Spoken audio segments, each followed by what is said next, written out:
More than 500 political appointments and staff representing 40 state institutions sent President Biden a letter to protesting his support to Israel during his war in Gaza on Tuesday.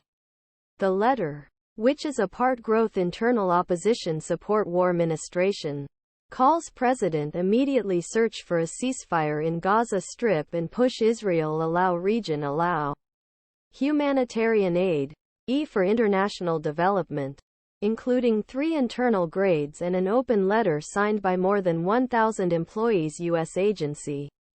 The USAID letter is anonymous signatures. The letter sent on Tuesday and wandering among USAID employees.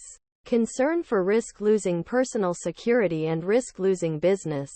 Although Biden administration has recently begun express concern of many Palestinian civilians killed while calling to restrict Israel, budding criticism does not seem place many things in U.S. government.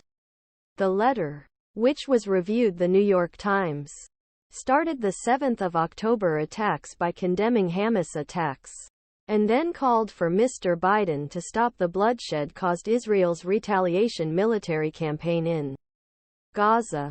We urgently call for President Biden to demand a ceasefire, and calling for immediate release of Israeli hostages and increase in current conflict by guaranteeing Palestinians who were arbitrarily detained the passage of help. The organizers continued to collect signatures even after the letter was delivered to Mr. Biden and had approximately 100 names from 402, where the letter was officially sent in Tuesday afternoon. The 2 political appointments that helped to organize Mr. Biden's letter.